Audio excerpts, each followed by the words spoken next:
कहानी की शुरुआत में हम एक खूबसूरत महिला को देखते हैं जिसका नाम एलिस है और उसकी उम्र साल है। एलिस पिछले 8 सालों से पेरिस की एक फैशन मैगजीन के लिए काम कर रही है। वो अपने करियर में आगे बढ़ने के लिए पूरी तरह से समर्पित है, लेकिन उसका कड़वा स्वभाव और ओल्ड फैशन होना उसकी तरक्की में बाधा सा बन गया है, जिसके कारण पिछले सालों में उसका प्रमोशन नहीं हो पाया है। एलिस का अपने पति से डिवोर्स हो चुका है और वह अपनी छोटी बेटी के साथ रहती है। लेकिन एलिस काम की वजह से अपनी बेटी को ज्यादा समय नहीं दे पाती। वह काम में जाने से पहले अपनी बेटी को अपनी बहन के घर छोड़कर जाती देखती हूँ। एलिस अपनी जिंदगी में बहुत अकेली है और उसे खुद के लिए भी समय नहीं मिलता। एलिस अपनी कंपनी के काम से ब्राजील जाती है और जब वह काम खत्म करके फ्लाइट से पेरिस लौट रही होती है, तो उसकी मुलाकात एक यंग लड़के से होती है जिसका नाम एडमम है। एडमम की उम्र साल है और वह एक कॉलेज में पढ़ता है।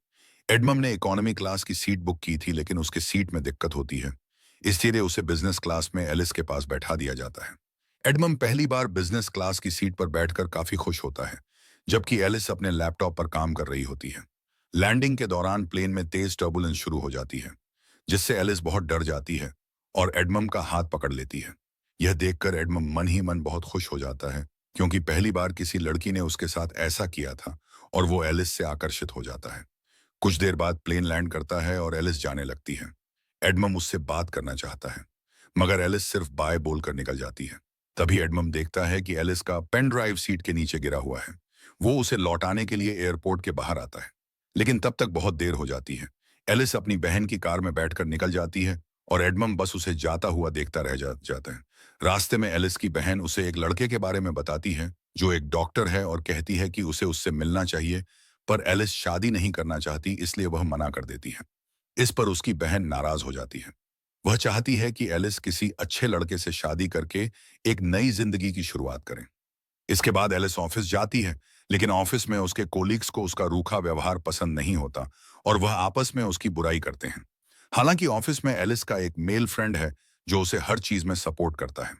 ऑफिस के एक स्टाफ मेंबर एलिस को बताती है कि एडमम नाम के किसी लड़के का कॉल आया था।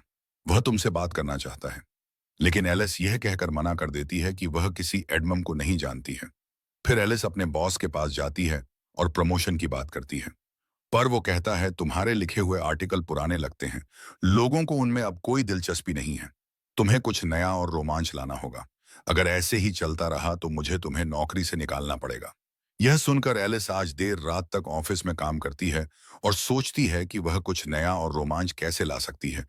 तभी उसके पास वही स्टाफ मेंबर का नोट मिलता है जिसमें लिखा होता है कि वह लड़का पेन ड्राइव की बात कर रहा था। एलिस को याद आता है कि उसने गलती से पेन ड्राइव प्लेन के अंदर गिरा दी थी। वो तुरंत एडमम को कॉल करती है और कहती है कि तुम कहाँ हो, मुझे पेन ड्राइव चाहिए, वो बहुत जरूरी है। एडमम उस समय अपने दोस्तों के साथ एक बार में होता है, जहां वो एलिस को आने के लिए कहता है। जब एलिस बार के बाहर पहुंचती है तो एडमम उसे अंदर ले जाता है और अपने दोस्तों से मिलवाता है। वहां एलिस के ऑफिस मामी जायस ऑफिस की दो लड़कियां भी होती हैं, जो एलिस को एडमम के साथ देखकर हैरान हो जाती हैं। एलिस को पेन ड्राइव लेकर जल्दी निकलना होता है, इसलिए वह एडमम से पेन ड्राइव मांगती है। इस पर एडमम कहता है कि पेन ड्राइव मेरे घर पर है, इसलिए हमें वहां जाना होगा। वो दोनों बाहर आते हैं और एडमम उसे अपने स्कूटर पर बैठने को कहता है। एलिस पहली बार स्कूटर पर बैठ रही होती है, इसलिए वह थोड़ा हिचकिचाती है। एडमम उसे हेलमेट पहनने को देता है। जब एलिस उसे ठीक से पहन नहीं पाती तो एडमम उसकी मदद करता है। तभी एलिस के ऑफिस की वही दोनों लड़कियां उन्हें एक ऐसे एंगल से देखती है जिससे लगता है कि जैसे वह दोनों किस कर रहे हैं। वह चुपके से उसकी फोटो क्लिक कर लेती है और उसे ऑनलाइन पोस्ट कर देती है। एडमम एलिस को अपने घर लाता है जहां उसके डैड भी मौजूद होते हैं। एडमम जानबूझकर पेन ड्राइव देने में देरी करता है ताकि वह एलिस से थोड़ी देर और बात कर सके। पर जब वह एलिस को पेन ड्राइव देता है और वह घर से निकलती है, तो एडमम कहता है कि क्या मैं तुम्हें स्कूटर से छोड़ दूं? इस पर एलिस कहती है मैं कैब से चली जाऊंगी। फिर एडमम कहता है क्या हम कभी बाहर कॉफी पीने चल सकते हैं? इस पर एलिस कुछ नहीं कहती, मुस्कुराती है और थैंक यू कहकर चली जाती है। अगले दिन जब एलिस ऑफिस जाती है तो सब लोग उसे अजीब निगाहों से देख रहे होते हैं। एलिस कुछ समझ नहीं पाती। तभी उसकी एक कोलीग उसे और एडमम की फोटो दिखाते हुए कहती है कि तुम दोनों की यह फोटो किसी ने ऑनलाइन डाल दी है और सबको लग रहा है कि वह और एडमम किस कर रहे थे। पर एलिस जानती है कि यह सिर्फ एक गलतफहमी है, ऐसा कुछ नहीं हुआ था। लेकिन उसका बॉस ये देखकर बहुत खुश होता है। वो कहता है, मुझे तुम्हारा ये नया लुक बहुत पसंद आया। एलिस कहती है, ऐसा कुछ नहीं है। पर बॉस कहता है, हमें तो यही चाहिए। वो लड़का तुमसे उम्र में काफी छोटा है। ये बहुत कूल लगेगा। बॉस को लगता है कि मैगजीन युवाओं को टारगेट करती है, और अगर एलिस एक जवान लड़के के साथ रिलेशनशिप में है तो वह युवा पीढ़ी की सोच को बेहतर समझ पाएगी। वो कहता है, तुम इसमें लगी रहो। ऐसा करने से हमारी मैगजीन बिकेगी, क्योंकि लोगों को मिर्च मसाला चाहिए। पर एलिस अपने से कम उम्र के लड़के को डेट नहीं करना चाहती है। वो अपने दोस्त से इस बारे में बात करती है, जो उसे सलाह देता है कि उसे बस दुनिया को दिखाने के लिए एडमम को डेट करना चाहिए। वो कहता है, अगर तुम्हारा बॉस यह देखेगा तो वह तुमसे खुश होकर तुमको प्रमोशन दे सकता है। पर किसी की भावनाओं से खेलना और झूठ बोलना सही नहीं था। लेकिन एलिस के दिमाग में सिर्फ प्रमोशन की धुन सवार थी। इसलिए वह ज्यादा ना सोचते हुए अपने करियर को आगे बढ़ाने के लिए एडमम का फायदा उठाने का फैसला कर लेती है। अगले दिन एलिस एडमम से मिलती है, वह भी बिल्कुल नए लुक में। उसे देखकर एडमम उस पर से अपनी नजरें नहीं हटा पाता। एलिस उसके साथ फ्लर्ट करने लगती है और वह दोनों बातें करने लगते हैं। एडमम को यकीन ही नहीं होता कि वह एलिस के साथ है। रात में एलिस एडमम को अपने एक दोस्त के शो में ले जाती है। तो वहां एलिस जानबूझकर सबको दिखाने की कोशिश करती है कि वो अपने से साल छोटे लड़के को डेट कर रही है। वहीं उसका दोस्त, जो उस शो का होस्ट होता है, जब एलिस के पास आता है और उसे जानबूझकर छूने लगता है तो एडमम को यह अच्छा नहीं लगता। वह उस दोस्त के शो का मजाक उड़ाने लगता है। एलिस भी उसकी बातों पर हंसने लगती है। इससे एलिस का दोस्त अपमानित होकर वहां से चला जाता है। इसके बाद एलिस और एडमम आपस में बात करते हैं। एडमम कहता है कि मैंने कभी नहीं सोचा था कि मैं तुमसे इस तरह मिलूंगा और हम साथ में यूं घूमेंगे। एडमम को पता होता है कि एलिस का तलाक हो चुका है और उसकी एक बेटी भी है, लेकिन इससे उसे कोई फर्क नहीं पड़ता। एलिस कहती है, हमें एक दूसरे को बेहतर समझने की जरूरत है। तभी एलिस के पास उसकी बहन का कॉल आता है। वह कहती है कि मैंने उस डॉक्टर को घर पर बुलाया है जिससे मैं तुम्हें मिलाना चाहती थी, इसलिए तुम जल्दी से घर आ जाओ। एलिस जाना नहीं चाहती, लेकिन बहन की बात की इज्जत करते हुए वो एडमम से झूठ बोलती है कि मेरी बेटी की तबीयत खराब है, मुझे घर जाना होगा। यह सुनकर एडमम भी थोड़ा परेशान हो जाता है। वह जल्दी से टैक्सी बुलाता है और एलिस को उसमें बैठा देता है। यह देखकर एलिस को लगता है कि एडमम उसकी कितनी फिक्र करता है। घर पहुंचने पर एलिस अपनी बहन, जीजाजी और उस डॉक्टर के साथ डिनर करती है। एलिस ड्रिंक करके आई होती है, जिस वजह से वह नशे में डॉक्टर से उल्टे सीधे सवाल पूछने लगती है। इसमें डॉक्टर को बुरा लगता है और वह वहां से चला जाता है। यहाँ एलिस लगातार कोशिश कर रही होती है कि बॉस उसे खुश होकर उसे प्रमोशन दे दे, लेकिन ऐसा नहीं हो रहा था। इसलिए वह एडमम को एक फैशन शो में लेकर जाती है, जहां उनकी कंपनी की सीईओ और बॉस मौजूद होते हैं। जब शो के दौरान मॉडल्स रंबक कर रही होती है, तभी एक लड़की गिर जाती है। यह देखकर एडमम तुरंत उसे उठाने के लिए आगे बढ़ता है। सीईओ को एडमम का यह व्यवहार बहुत अच्छा लगता है। शो खत्म होने के बाद एडमम और एलिस पार्टी में ड्रिंक करते हैं और डांस करने लगते हैं। डांस करते वक्त वो दोनों बहुत करीब आ जाते हैं, लेकिन कुछ होने से पहले ही एलिस देखती है कि कुछ लड़कियां उनकी तस्वीरें क्लिक कर रही हैं। यह देखकर एलिस तुरंत एडमम का हाथ पकड़कर उसे बाहर ले आती है। एडमम एलिस को अपनी स्कूटर में बैठाकर उसके घर तक छोड़ देता है। यहाँ एक ऐसा मोमेंट आता है जहां एडमम एलिस को किस करने वाला होता है, पर एलिस पीछे हट जाती है और चुपचाप घर के अंदर चली जाती है। लेकिन एडमम को लगता है कि उसने एलिस के करीब आने का मौका मिस कर दिया है। इसलिए वो एलिस के घर जाता है, जहां उसे पता चलता है कि उसकी बेटी अपनी मौसी के घर पर है। तब एडमम एलिस को किस कर लेता है। एलिस खुद को रोक नहीं पाती और दोनों इंटीमेट हो जाते हैं। अगली सुबह एलिस को पिछली रात की घटना के लिए बहुत बुरा लगता है।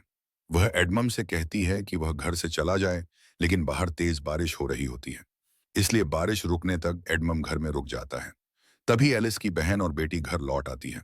एलिस उनसे कहती है कि एडमम उसका कोलीग है करते हैं। वो एडमम के हाथ में कुछ फाइल्स दे देती हैं और एडमम वहां से जाने लगता है। पर जैसे ही वह दरवाजे से बाहर जाता है, एलिस उसे रोककर किस कर लेती है। इससे हमें समझ में आता है कि एलिस अब सच में एडमम को पसंद करने लगी है और उसके साथ रहने में उसे अच्छा लगता है। जिस रिश्ते को उसने दुनिया को दिखाने के लिए शुरू किया था, अब वह सचमुच एक एहसास में बदल चुका है। इसके बाद से एडमम और एलिस अक्सर साथ में घूमने लगते हैं। एडमम उसे सरप्राइज देता है, उसे घुमाने ले जाता है, जो एलिस को बहुत पसंद आता है। अब एलिस और एडमम के बीच गहरी भावनाएं विकसित होने लगती हैं। दोनों साथ में बहुत खुश होते हैं। एक दिन एडम एलिस से और एडमम एक टूटे हुए आशिक की तरह घर में बैठकर ड्रिंक कर रहा होता है। वो एलिस के कॉल और मैसेज का गुस्से में जवाब नहीं देता। तब एलिस खुद उसके घर जाती है और उसे अपने साथ बाहर लेकर आती है। एडमम को लगता है कि अब एलिस फिर से उसके साथ रिश्ता शुरू करना चाहती है, लेकिन एलिस उसे बताती है कि तुम्हें मैगजीन के लिए मॉडल बनना होगा। तुम्हें खूबसूरत लड़कियों के साथ काम करने का मौका मिलेगा और इसके लिए तुम्हें पैसे भी मिलेंगे। यह सुनकर एडमम गुस्से में आ जाता है। उसे समझ में आ जाता है कि एलिस अपने काम के लिए उसके पास आई है। वह कहता है, मैं तुमसे मिलना नहीं चाहता। अच्छा होगा हम कभी ना मिले। और वह गुस्से में वहां से चला जाता है। जिस दिन एडमम का फोटो शूट होना होता है, सभी एडमम के आने का इंतजार कर रहे होते हैं। एलिस को डर लगता है कि अगर एडमम नहीं आया तो उसे नौकरी से निकाल दिया जाएगा। तभी एडमम वहां पर आ जाता है क्योंकि वह अब भी एलिस से प्यार करता है। उसे मेकअप रूम में ले जाया जाता है जहां उसका लुक तैयार किया जा रहा होता है। तभी उसके पास एलिस का दोस्त आता है और एडमम से माफी मांगता है। वो कहता है कि मैंने ही एलिस को सलाह दी थी कि वो तुम्हारे साथ झूठा रिश्ता बनाए ताकि उसे प्रमोशन मिल सके। यह सुनकर एडमम को बहुत दुख होता है कि एलिस का प्यार एक नाटक था। वो बाहर आता है और सबके सामने एलिस को किस कर लेता है। फिर एडमम अपना फोटो शूट करवाता है और वहां से चला जाता है। एलिस बहुत परेशान हो जाती है क्योंकि उसे लगने लगता है कि एडमम उससे हमेशा के लिए दूर चला जाएगा। फोटो शूट के बाद एलिस एडमम को कॉल करती है, लेकिन वह कॉल नहीं उठाता। तब एलिस उसके घर जाती है। एडमम गुस्से में होता है और कहता है कि मैंने तुम पर भरोसा किया, से समय लेकिन तुमने मुझे अपने फायदे के लिए इस्तेमाल किया। एलिस रोने लगती है और कहती है कि हाँ, शुरू में मैंने तुम्हारा इस्तेमाल किया था, लेकिन अब मैं सच में तो तुम पारसा मानी सच में तुमसे प्यार करती हूँ। एडमम कहता है कि अगर तुम मुझसे प्यार करती हो तो फिर पहले क्यों नहीं बताया? तुमने मुझे धोखा क्यों दिया? एलिस कहती है कि मुझे डर था, मेरी जिम्मेदारियां हैं, समाज क्या कहेगा ये सोचती रही। एडमम कहता है कि मुझे फर्क नहीं पड़ता कि लोग क्या कहेंगे, लेकिन मेरी आ रहा है, लेकिन तुम्हें फर्क पड़ता है। यही हमारी दूरी है। इसके बाद एलिस टूट जाती है और घर लौटकर रोती रहती है। उसकी बहन भी समझ जाती है कि एलिस किसी को बहुत पसंद करने लगी है। वह उसे समझाती है कि अगर तुम सच में उससे प्यार करती हो तो समाज की परवाह मत करो, क्योंकि जिंदगी छोटी है और सच्चा प्यार बार बार नहीं मिलता। यह सुनकर एलिस को एहसास होता है कि उसने गलती की है। मैगजीन का नया इश्यू लॉन्च होता है जिसमें एडमम का फोटो कवर पेज पर छपता है। यह बहुत सफल होता है, लेकिन एलिस को अब अपनी सफलता में कोई खुशी नहीं होती क्योंकि उसके दिल में सिर्फ एडमम के लिए प्यार है।